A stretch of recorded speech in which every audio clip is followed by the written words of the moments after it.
All right, that is session number 2 for binomial.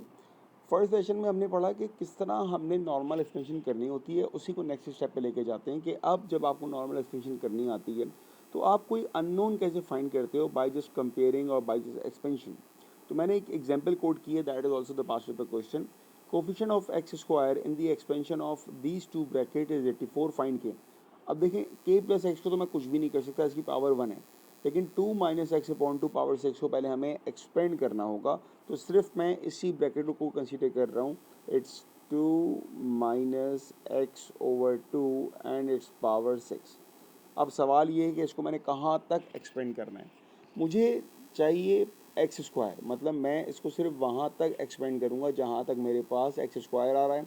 X cube x power 4 पे जाने की ज़रूरत नहीं है, क्योंकि हमारे डेटा में सिर्फ एक्स स्क्वायर पे फोकस है। तो जो आपको दिया जाए आपने सिर्फ वहीं तक एक्सपेंड करना है, उससे आगे जाने की कोई ज़रूरत नहीं है। एक्सपेंशन का फॉर्मूला हम सबको अच्छी तरह मालूम है, मैं अप्लाई कर रहा हूँ। A to the power N plus N combination 1 A B plus N combination 2 A B plus. अब यहाँ पर जो आपका फॉर्मूला है ये माइनस का है, तो पहले मैं साइन को मॉडिफाई करूँगा फ़ौरन, ताकि मैं इसको ना भूल जाऊँ। तो ये साइन मेरे पास माइनस में होगा, ठीक है। ए की वैल्यू मेरे पास 2 है, तो जहाँ पर भी ए था मैंने 2 प्लेस कर दिया। बी मेरे पास है एक्स अपॉन 2। अब आप बी को माइनस एक्स अपॉन 2 मत लीजिएगा, क्योंकि माइनस साइन हमने ऑलरेडी इनकॉर्पोरेट कर दिया है फॉर्मूले में। पावर क्या आएगी, 6 माइनस 1 5, और यहाँ पर 1 आएगा। 6 माइनस 2 4, और यहाँ पर 2 आएगा, ठीक है बेटा। अब आगे डॉट लगा देंगे कि सीरीज आगे कंटिन्यू है, लेकिन हमारे किसी काम की नहीं है। अब एक्सपेंशन करते हैं इसकी।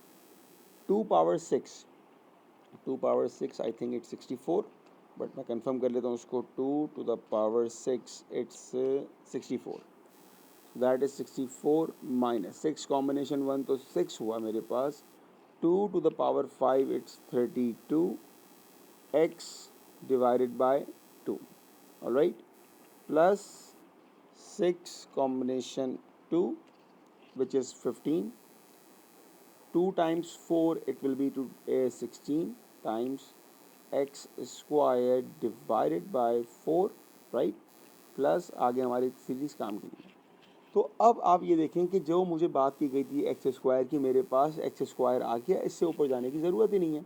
इसको मैं मज़ीद सिंप्लीफाई कर सकता हूँ, तो मैं इसकी जगह लिखूँगा अब 64 minus 32 into 6 and divided by 2 is equals to 96x. Alright, similarly इसको भी simplify करूँगा। 15 into 16 divided by 4, 60। ये मेरे पास मेरी टर्म एक्सपेंड होकर आ चुकी है।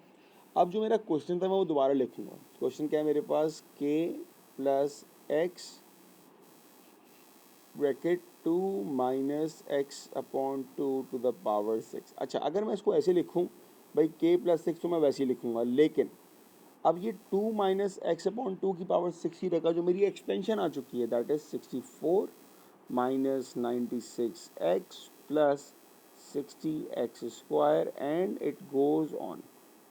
ऑलराइट, अब हमें यहाँ पर हाईलाइट करना है, या हमने यहाँ पर फोकस करना है कि हमें ज़रूरत है खाली एक्स स्क्वायर की। अब देखो बेटा, एक्स स्क्वायर कब कब आएगा। मैं अगर के को मल्टीप्लाई करूँ 64 से, क्या एक्स स्क्वायर आएगा? बिल्कुल भी नहीं आएगा, ये तो कांस्टेंट टर्म है मेरे पास। अगर मैं के को मल्टीप्लाई करूँ 96 एक्स से, तो खाली एक्स आएगा, भाई मुझे एक्स स्क्वायर चाहिए। तो पहली अप्रोच ये बात समझ में आ गई कि आई नीड टू मल्टीप्लाई के विद 60x स्क्वायर। क्यों? ताकि मुझे एक्स स्क्वायर मिल जाए। तो मैंने k को मल्टीप्लाई किया k टाइम्स 60x स्क्वायर। इसी तरह अब मैं आता हूँ x के ऊपर। x किससे मल्टीप्लाई हो कि मुझे एक्स स्क्वायर मिल जाए। एक्स स्क्वायर की बात क्यों की जा रही है? क्योंकि एक्स स्क्वायर आपको क्वेश्चन में दिया हुआ है, इसका डेटा दिया हुआ है, तो इसके डेटा से मैं k की वैल्यू निकालूंगा।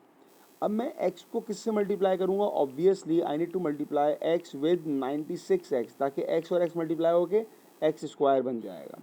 सो x टाइम्स माइनस 96x, दोनों को सिंप्लीफाई करते हैं, तो ये आ रहेगा 60 के x square minus 96 x square.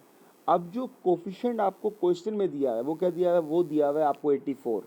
तो मैं अब यहाँ पर भी लिखूँगा 84 किसका कोफिशिएंट है भाई? एक्स स्क्वायर का कोफिशिएंट है। ऑलराइट, तो इसका फ़ायदा ये हुआ कि ये एक्स स्क्वायर, ये एक्स स्क्वायर, ये एक्स स्क्वायर तो कैंसिल हो गया। अब बचा क्या मेरे पास, 60k minus 96 is equals to 84। Simplify करके आप आराम से अब के की वैल्यू निकाल सकते हो। इक्वेशन क्या बन जाएगी, 60k 96 वहाँ जाएगा तो ऐड हो जाएगा, 96 plus 84 gives you the value of 180 and k के लिए आपने डिवाइड किया, सो यू विल गेट 3। ये आपका आंसर है।